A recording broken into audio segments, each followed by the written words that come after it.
শ্রীসুজি TV ইলেকট্রনিক্সের স্বাগতমে একটা charger এসেছিল মাহিন্দ্রার আমরা যে কোম্পানির 3 কিলো ওয়াটের চার্জার, এটা কলকাতা দক্ষিণ দিনাজপুর থেকে এসেছিলো। রেডি হয়ে গেছে অলরেডি, আমি এটা চেক করে দেখাবো। ডেড কন্ডিশনে ছিল চার্জার, লাইন যেরকম দিয়ে দিলাম,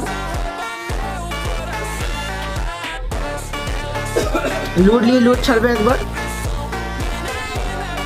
ছেড়ে দিল, ফের লোড নেবে, কমিউনিকেশন করবে গাড়ির সাথে, সাথে সাথে কমিউনিকেশন করবে। কমিউনিকেশন কমপ্লিট, এবার লোড উঠাবে। দেখুন কমপ্লিট আছে, লাল লাইট ঘুরে গেছে। এই যে দেখো 3 কিলো ওয়াটের লোড উঠিয়ে দিল, প্রপার চার্জ করতে শুরু করলো। এই যে দেখো। দাদা আপনি কোথা থেকে এসেছিলেন? কলকাতা। হ্যাঁ কলকাতাতে। চিটার ফরওয়ার্ডিং হচ্ছে কি এখানে? না না, হ্যান্ড টু হ্যান্ড কাজ করে দিলাম। হ্যাঁ হ্যাঁ, এরকম তো না দেখে নিলাম কাজ হচ্ছে না, না, এরকম কোনো কিছু না। কেউ যদি আসতে চায় আসতে পারে এখানে রিপেয়ার করা। অবশ্যই। ঠিক আছে দাদা।